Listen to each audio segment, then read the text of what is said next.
Bonjour, bonjour les enfants. Allez, aujourd'hui nous sommes mercredi, c'est parti pour les maths. Alors, en activité ritualisée, la même qu'hier, il y a deux nombres, lequel est le plus grand? 7 dizaines, 3 unités, 6 dizaines, 21 unités. Rappelez-vous de bien regarder le nombre de dizaines et d'unités pour savoir quel nombre se cache derrière cette écriture. Je vous laisse réfléchir, vous pouvez faire les dessins des unités si cela vous aide ou utiliser un matériel pour représenter les unités et les dizaines. Et on passe à la correction ensuite. Alors, 7 dizaines et 3 unités, j'ai les 7 dizaines ici, j'ai les 3 unités ici, cela fait 73. 6 dizaines et 21 unités, les 6 dizaines je les ai représentées ici. 21 unités, j'ai représenté 10, et encore 10, ça fait 20, et 1. Sauf que, comme on a vu hier, ici, j'ai 10 unités qui se transforment en une dizaine, et ici, j'en ai encore 10 qui se transforment en une autre dizaine. Donc, en fait, cela m'agrandit mon nombre de dizaines. J'ai 6 dizaines et 2 dizaines. Cela fait 8 dizaines et une unité. Donc, j'ai le nombre 81 qui est plus grand que 73.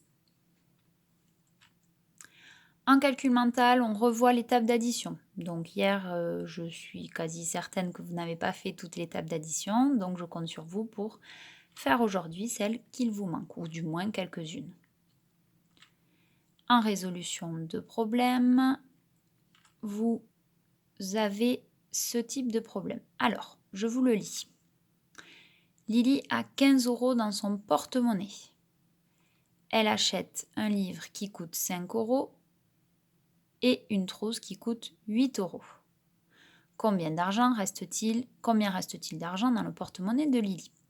Ce qui m'intéresse aujourd'hui, ce n'est pas que vous résolviez ce problème, c'est de trouver quel est le bon schéma pour le résoudre. Alors ici, j'ai dessiné le livre et la trousse. Et j'ai dessiné ici en tout qu'elle avait 15 €.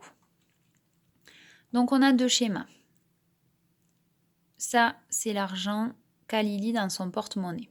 Et ici aussi. Premier schéma, on vous dit quelque chose coûte 5 €, quelque chose coûte 8 €. Qu'est-ce qu'il manque dans les 15 € qu'elle a de départ? Et en dessous, qui va ensemble, 5 et 8, finalement, on les met ensemble, on les additionne. Et il nous faut toujours trouver ce qu'il manque pour arriver à 15 €. Ici, on a le schéma 15 €, on a un total ici, et qu'est-ce qu'il nous manque? Alors, le bon schéma, c'était celui-là, puisqu'il nous explique que c'est 5 et 8. En effet, ici, on sait qu'il manque quelque chose. Qu'est-ce qu'il reste dans le porte-monnaie? Mais on n'a pas le détail de combien elle a utilisé en achetant son livre et sa trousse. Donc les calculs qu'il fallait faire, c'est 5 plus 8 égale 13. Et ensuite, quand on a ce calcul, 13 plus combien est égal à 15? Ou 15 moins 13 est égal à 2. J'ai mis un plus là, je me suis trompée. Attention, c'est 15 moins 13 est égal à 2. Il reste donc 2 € dans son porte-monnaie. 15 moins 13. Attention, c'est un moins, je me suis trompée.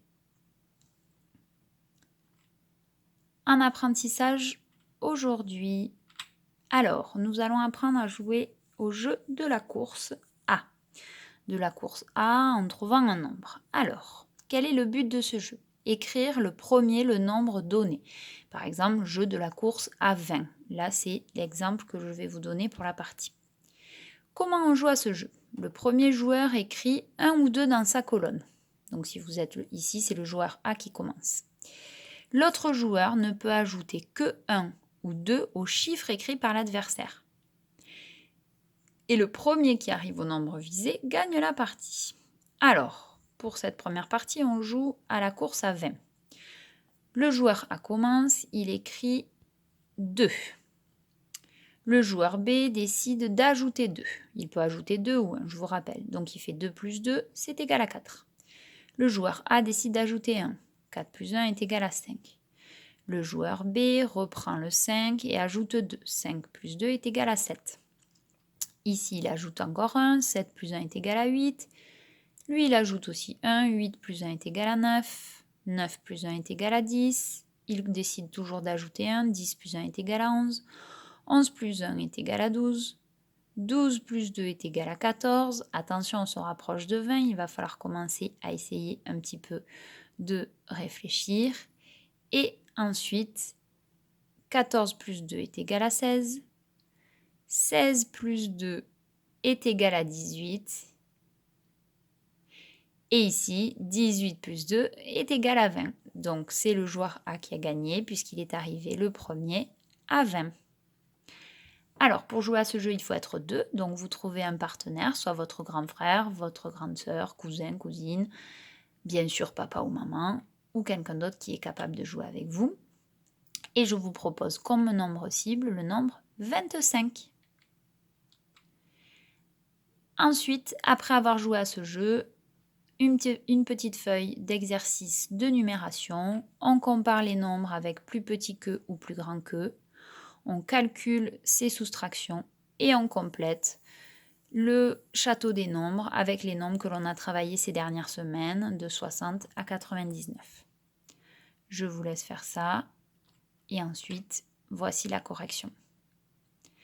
Nous avons terminé pour aujourd'hui. Je vous dis à demain et je vous souhaite une bonne journée.